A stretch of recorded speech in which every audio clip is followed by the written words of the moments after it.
婆婆查出癌症，德国治疗要88万，大嫂二嫂推三阻四，一毛不拔。我二话没说，刷卡付了全款。3个月后，婆婆康复出院，把3个儿媳叫到一起。她从包里掏出3本红色的房产证，分别递给大嫂、二嫂和小姑子。这是妈给你们的，1人1套，都收好。我坐在角落，等着她叫我的名字。她转过头，冷冷地看着我，别眼巴巴地看着，那88万就当你孝敬我的，房子不可能给你。全家人沉默，没人替我说话。喧闹的客厅瞬间安静下来，落针可闻。我看到公公赵国栋默默地点了根烟，把头转向了一边。我看到我的丈夫赵建国身体僵硬地坐在那里，脸上一阵红一阵白，却一个字都说不出来。大嫂钱芳华低下头，嘴角却抑制不住地向上翘起。二嫂孙丽娟的眼神闪烁，飞快地瞥了我一眼，带着一丝不易察觉的轻蔑。小姑子赵梦婷更是得意洋洋，把那本红色的证书在手里拍了拍，发出清脆的响声。没人替我说话，一个都没有。我忽然觉得眼前这一切荒诞的可笑，我感觉心里有根紧绷了3年的弦，就在这死一般的寂静里，啪的一声，彻底断了。你嫁进我们赵家3年，工作普普通通，也没见你为这个家添过一砖一瓦。这次你拿钱给我治病，还算你有点良心，也算是没白养你这个儿媳妇儿。他的话像一把钝刀，一下一下地割着我的尊严。就是三嫂，你1个月工资才多少？这88万还不是从我三哥那儿拿的？说到底，不还是我们赵家的钱左手倒右手罢了。我猛地转头看向我的丈夫赵建国，我多希望他能站起来，哪怕只是反驳一句：妈，这样是不是不太好？婆婆的脸瞬间拉了下来。怎么不好了？我的房子，我自己的钱买的，我乐意给谁就给谁。你是我儿子，难道还要帮着一个外人说话？我没有。赵建国立刻像个被戳破的气球，瞬间就蔫了下去，闭上嘴，再也不敢吭声。那一刻，我对他最后的一丝期待也彻底熄灭了。这个男人软弱的像一团扶不上墙的烂泥。大嫂钱芳华见状，立刻装出一副和事佬的样子。哎呀，弟妹，你也别多想，妈这也是心疼你们年轻人，没给你们压力。你们以后挣钱的机会还多着呢，不像我们，都上有老下有小的。他的每一句话都像是裹着蜜的毒药，听起来是安慰，实际上是往我伤口上撒盐。二嫂孙丽娟也赶紧附和：是啊是啊，妈最疼的就是老三了，肯定也是疼你这个三儿媳的。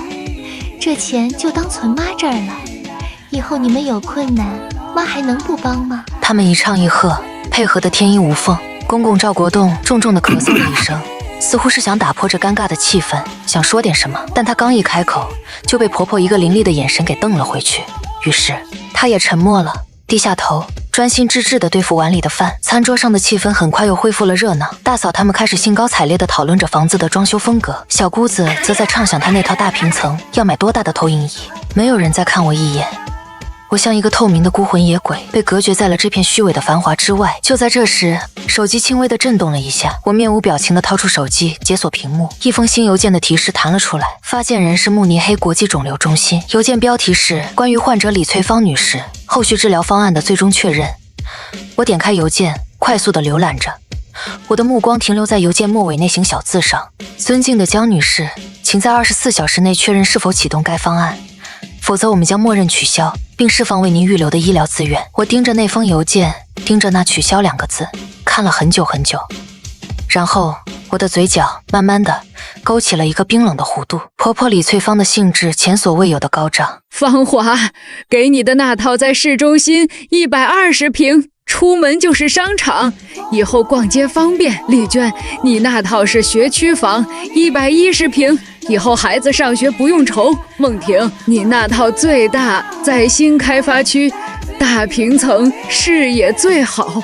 他每介绍一套，大嫂、二嫂和小姑子的脸上就多一分喜色。那3本红色的房产证在他们手里被摩挲的发亮，我冷眼旁观，看着他们脸上毫不掩饰的贪婪和得意。妈，你太好了，这3套房子加起来得有500-600万吧？那是，这可是我跟你爸一辈子的积蓄，妈不给你们给谁呀？一辈子的积蓄，这6个字像一根针，狠狠扎了一下我的神经。我终于忍无可忍，放下了手中的杯子，杯底和桌面碰撞，发出一声轻微但清晰的脆响，所以我的88万就这么没了。瞬间，客厅里再次安静下来，所有人的目光像探照灯一样齐刷刷地射向我。婆婆脸上的笑容僵住了，取而代之的是一丝被冒犯的恼怒。什么叫你的88万？那是你应该出的。老三是我儿子，你是他媳妇，你嫁到我们赵家，给我这个婆婆治病，就是天经地义的事。天经地义，我重复着这4个字，只觉得嘴里一阵阵发苦。我点点头，像是接受了这个说法。哎呦，弟妹这是什么态度？听你这意思，是想让妈把钱还给你？哪有儿媳妇孝敬了钱还要回去的道理？就是啊，一家人不说两家话，为了钱伤了和气，多不好。再说了，孝敬老人还讲条件，这要是传出去，别人怎么看我们赵家？他们你一言我一语，句句都在给我扣帽子。我看着他们丑陋的嘴脸，忽然觉得跟他们争辩一个字都是对自己的侮辱。我缓缓地站起身，这个动作让所有人都紧张了起来。我从包里拿出手机，握在手里。我没想要钱，我只是想在做决定之前再确认一件事。婆婆警惕地盯着我，眼神里充满了审视和怀疑。你想干什么？我告诉你，江婉，你别想耍什么花样。我看着她笑了，那笑容发自内心，却不带一丝暖意。我当着他们所有人的面解锁手机，找到了那个存了3个月的号码，然后按下了拨号键。我打开了免提，嘟嘟，漫长的等待音在寂静的客厅里回响。几秒钟后，电话被接通了，一道清脆标准的女声从手机免提里传了出来。Hello， 韩总江环，你好。全家人都愣住了，他们面面相觑，眼神里充满了茫然和困惑。我没有理会他们的表情，拿起手机，用同样流利的英语回复对方。客厅里的空气仿佛凝固了。赵建国难以置信地看着我，大嫂和二嫂脸上的嘲讽也僵住了。他们从来不知道，这个在他们眼中平平无奇的3弟妹，居然能说一口如此地道的英语。江女士，您好，请问有什么可以帮您？我深吸一口气，目光越过手机，直直地看向婆婆那张瞬间开始变得不安的脸。我需要取消编号为 MT20240312的后续治疗方案。什么？婆婆几乎是脱口而出，她猛地从椅子上站了起来，死死地盯着我的手机。江女士，您确定吗？根据李女士的病历，后续治疗对她的康复至关重要。我看着婆婆脸上血色尽退，惊恐的表情正在一点点取代之前的得意。我的心里没有一丝波澜，只有一种报复的快感。是的，我非常确定。请帮我取消所有项目，包括已经预约的3年随访和所有相关的药物配送。好的，江女士，但我必须提醒你，没有后续的靶向治疗，病人半年内复发的可能性极高。我明白后果，请立即处理，谢谢。我说完，便干脆利落地挂断了电话。整个客厅鸦雀无声，婆婆的身体晃了晃，像是随时要倒下去。你疯了！你刚才在说什么鬼话？我收起手机放回包里，动作从容的像是什么都没发生过。我抬起头迎上她惊恐的目光，一字一句地说道：没说什么，您不是说那88万是孝敬您的吗？既然是孝敬，那就只是一次性的，我这个不孝的儿媳妇自然也就没有资格再插手您后续的治疗了。大嫂钱芳华终于反应了过来，她脸上第一次出现了慌乱。弟妹，你这是干什么？有话好好说啊，怎么能拿妈的身体开玩笑呢？我冷冷地瞥了她一眼，开玩笑？他们当众羞辱我的时候，可没有觉得那是在开玩笑。我的丈夫赵建国终于像从一场大梦中惊醒，他猛地站起来，几步冲到我面前，双眼通红，压低了声音对我咆哮：今晚你到底在搞什么鬼？我抬起头，平静地与他对视。我没搞鬼，我在做你们希望我做的事。当一个不配拥有房产、不配被当成家人的外人。他的身体僵住了，脸上的愤怒瞬间被一种无措所取代。婆婆李翠芳此时也回过神来，她像一头发怒的母狮，嘶吼着朝我扑过来，目标是我放在桌上的手提包。你把电话给我，现在就给我打回去！你这个毒妇！我只是轻轻向后退了一步，就轻易地避开了他。他扑了个空，差点摔倒在地。来不及了，德国那边的医疗系统做事一向严谨，治疗方案一旦确认取消，档案就会被封存。想要重新申请排队、评估、审核，一套流程走下来，最快也要3个月。3个月，这个词像针一样刺痛了在场的所有人。小姑子赵梦婷的脸都白了，她指着我，发出了刺耳的尖叫。3个月，我妈怎么等得起？三嫂，你太恶毒了，你这是在杀人，你这是要我妈的命啊！我恶毒？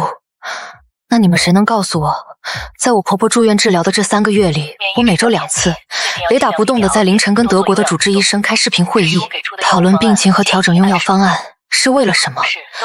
你们又有谁知道她的每一个检查指标，每一个细微的身体变化，我都记录得清清楚楚。我的质问让所有人都哑口无言。公公赵国栋颤抖着声音，第一个问出了口：婉婉，你这话是什么意思？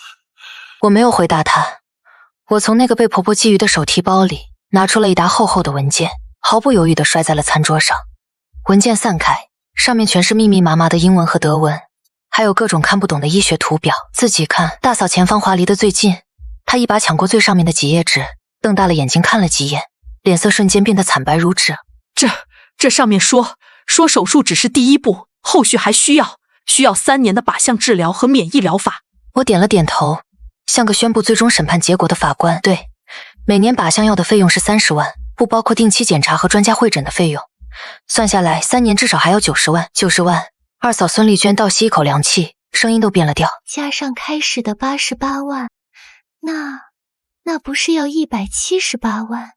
这么多钱！他们脸上的血色以肉眼可见的速度褪去，我看着他们惊慌失措的样子，继续补上一刀。而且，你们以为这个治疗方案是随随便便就能拿到的吗？这个主治医生是德国顶级的胰腺癌专家，他的号正常排队预约至少要等2年。是我动用了我公司的特殊渠道，以我的名义做信用担保，才为妈争取到的这条绿色救命通道。我的话像一把重锤，一下下敲在他们心上。婆婆李翠芳彻底瘫坐在了椅子上，她失魂落魄地看着我，嘴唇毫无血色。你是说没有那个后续治疗，我会……我看着她，面无表情地吐出了最残忍的真相。德国医生说，以您的病情来看，半年内复发率是95%，而且一旦复发，癌细胞会产生耐药性，到时候就真的没有任何办法了，等于是等死。赵建国的脸色铁青，他抓着桌上的文件，手背上青筋暴起。你为什么不早点说清楚这一切？我被他的逻辑气笑了，笑声里带着无尽的悲凉。我没说吗？我早就在3个月前，你们所有人都在医院推卸责任的时候就说过了。我的思绪瞬间被拉回那天，我当时说这个病很麻烦，后续治疗是个无底洞，是个长期的过程。我看向钱芳华，她眼神躲闪，不敢看我。大嫂，你是怎么说的？你说先保住命再说，以后的事以后再想办法，车到山前必有路吗？我又转向孙丽娟，她低下头抠着自己的指甲。二嫂，你呢？你说不能让妈知道这么多，她年纪大了，别让她有心理负担，免得她担心。最后，我的目光落在了我丈夫赵建国的脸上。而你，我的好丈夫，你说，老婆，这些我不懂，你看着办吧，我相信你。我一字一句复述着他们当时说过的话，每一个字都像一记耳光，狠狠抽在他们脸上。所以我办了，我用我的关系、我的资源、我的专业知识、我的个人信用，为他办下来了这条唯一的救命通道。结果呢？结果就是我成了那个理所应当付出一切，却连一丝尊重和认可都得不到的刽子手。婆婆李翠芳突然反应过来，她连滚带爬地冲到我面前，一把抓住了我的手。她的手冰冷、颤抖，力气却大得惊人。婉婉，好婉婉，是妈错了，是妈老糊涂了，你别跟妈一般见识。她的称呼从江婉变成了婉婉，态度180度大转弯。你别生气，妈知道错了。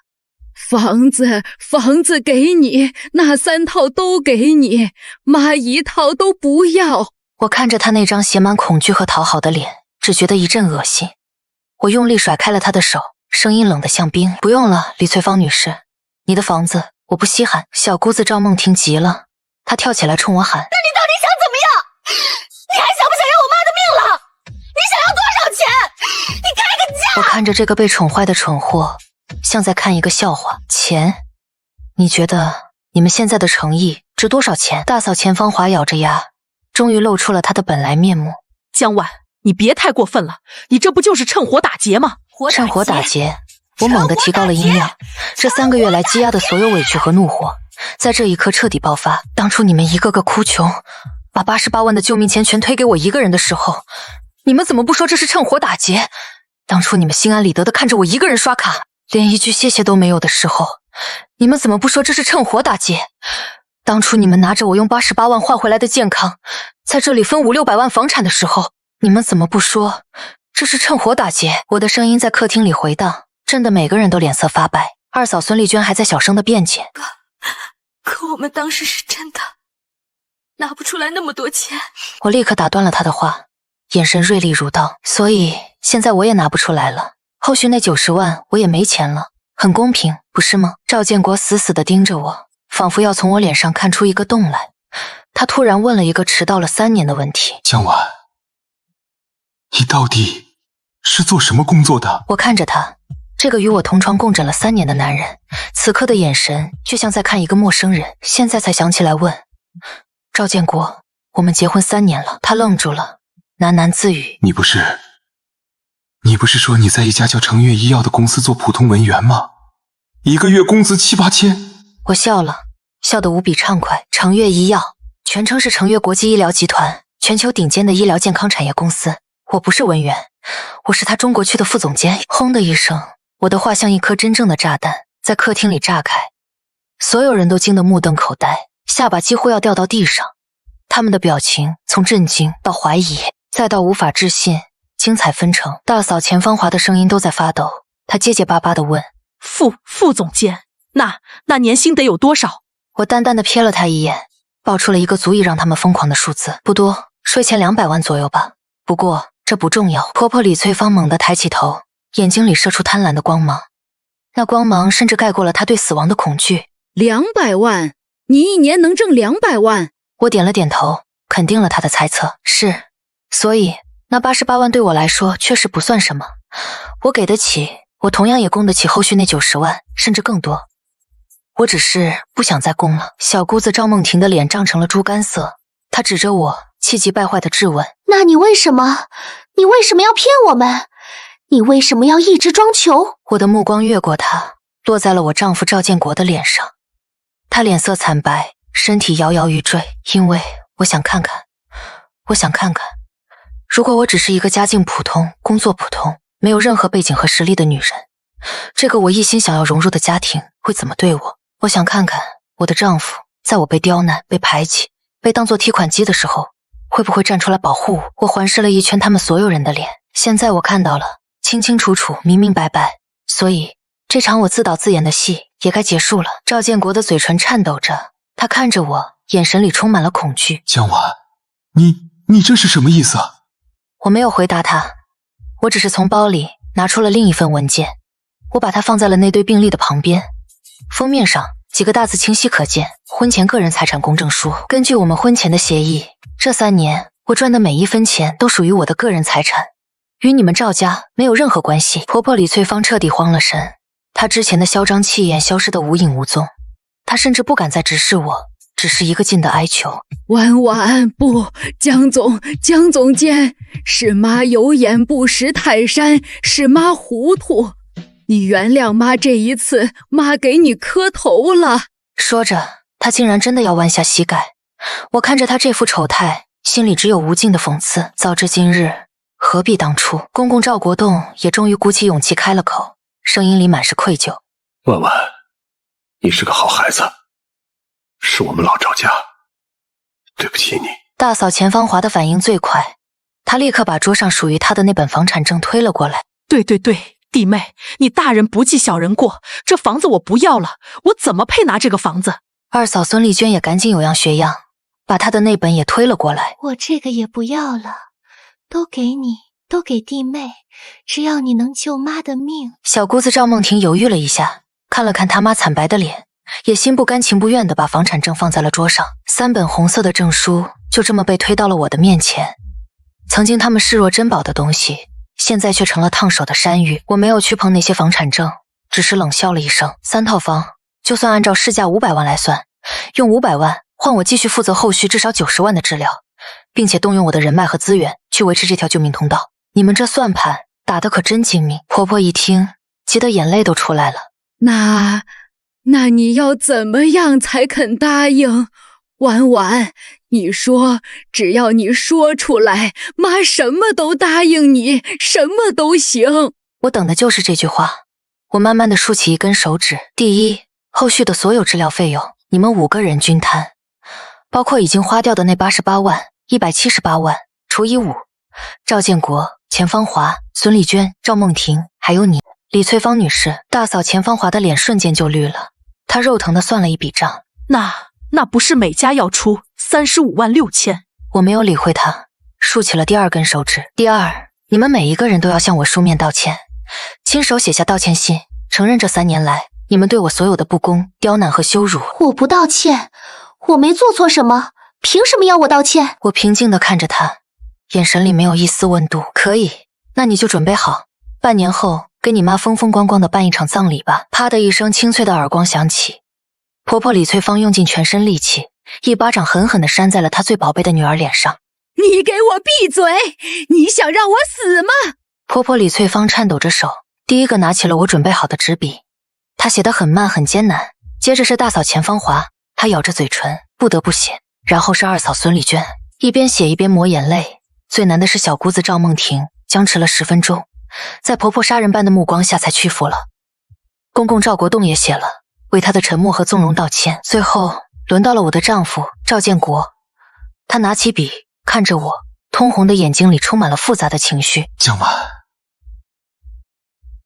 我对不起你，我没有尽到一个做丈夫的责任。在你需要我的时候，我一次又一次的选择了退缩和逃避。我没有保护好你，让你在这个家里受尽了委屈。我不是一个合格的丈夫。我面无表情地收起了这5封道歉信。婆婆小心翼翼地看着我，试探着问：婉婉，这样可以了吗？妈的治疗你能帮忙恢复了吗？我把信纸折好放进包里。可以。钱呢？每家35万6千，一分都不能少。什么时候钱到账，我什么时候打电话。大嫂的脸皱成了一团苦瓜。弟妹，这么多钱，我们一时半会儿上哪儿去凑啊？我看着她，又看了看桌上那3本房产证，冷冷地吐出2个字：卖房。你们不是刚分了房子吗？正好现在就派上用场了。江晚，我们能单独谈谈吗？我看了他一眼，没有拒绝，转身走到了阳台上。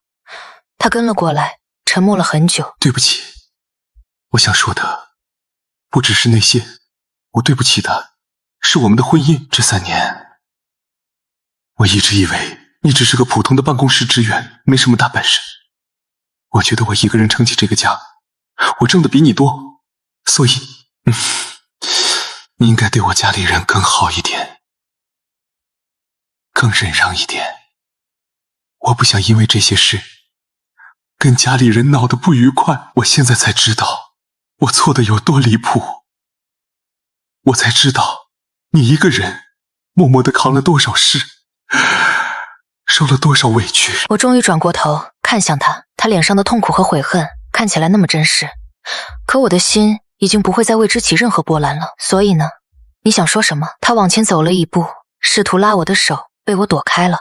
他的眼神里充满了慌乱和祈求。江晚，我想问，我们还有机会吗？我可以改，我发誓，从今以后我一定站在你这边，我保护你，我再也不会让你受任何委屈了。我笑了，发自内心的却无比悲凉的笑。你觉得呢？赵建国，冰冻3尺，非一日之寒。我的心不是今天才冷的，是这3年来，在你们一次次的漠视、羞辱和理所当然中，一点一点被冻住的。现在它已经碎了。江晚，你别这样，我真的知道错了，你再给我一次机会。我摇了摇头，打断了他的话。不需要了，建国，我们结束吧。我走回客厅，对屋里坐立不安的众人宣布我的最后决定。我给你们3天时间，3天之内把钱凑齐，打到我的账户上。婆婆李翠芳急忙开口，试图讨价还价。婉婉，3天是不是太短了？卖房子也要走流程的，能不能宽限1周？不能，我已经取消了治疗方案。重新启动需要时间，每拖延一天就意味着多一份复发的风险。你自己的命，你自己看着办。这句话彻底堵死了他所有的退路。大嫂钱芳华咬了咬牙，像是下了巨大的决心。行，3天就3天，我这就去联系中介，就算是亏本，我也要把房子卖了。我也卖。只有小姑子赵梦婷还坐在那里，抱着那本属于她的房产证，哭哭啼啼。那是妈刚给我的房子啊，我还没住进去呢，怎么就要卖了？那是你的事，和我无关。婆婆此刻也顾不上心疼女儿了，她拉着赵梦婷的手，厉声说：先卖了保住妈的命，妈以后再给你买个更好的。事情已经敲定，我不想在这里多待1秒钟。我拿起我的手提包，转身准备离开。婉婉，天都这么晚了，你今晚不在这儿住了吗？我停下脚步，回头看了他一眼。我不住这里，事实上我早就搬出去了。这3个月我一直都住在公司的协议酒店里。我的话让赵建国猛地抬起头，他的脸上写满了震惊。什么时候的事？我怎么不知道？我看着他，觉得无比可笑。你当然不知道，在你妈手术那天，你忙着在病房外扮演你的孝子角色，忙着安慰你哭哭啼啼的姐姐妹妹，你根本没有注意到，我已经叫了搬家公司，把我所有的东西都从那个所谓的家里搬走了。你们赵家的每一个人都没有注意到。我从包里拿出一张名片，放在了玄关的柜子上，钱凑齐了就转到这个账户上。钱一到账，我会立刻重新联系德国那边。3天后的下午，一笔178万的款项分5次准时汇入了我的账户。我按照承诺拨通了慕尼黑医疗中心的电话。江女士，我们很高兴听到这个消息，您的信用等级非常高，我们会为您破例启动紧急恢复程序，不过系统流程最快也需要10天左右。可以，谢谢。当天晚上，赵建国的微信消息弹了出来。江婉，妈的治疗能恢复吗？正在办理，10天内会有结果。我问，真的不能再谈谈了吗？我愿意净身出户。我看着这条消息，沉默了几秒钟，然后我找到了他的头像，按下了那个红色的按钮。1周后，我收到了离婚协议书，赵建国放弃了一切，我签下了我的名字。又过了几天，德国那边告知李翠芳的治疗方案已恢复，我拉黑了婆婆的号码。半个月后，我将赴任上海分部，担任大中华区总监。离开这座城市的前一天，我独自一人站在新公寓的阳台上，那些曾经死死困住我的人和事，终于都烟消云散了。一场持续了3年的噩梦醒了，新的人生正在远方对我敞开怀抱。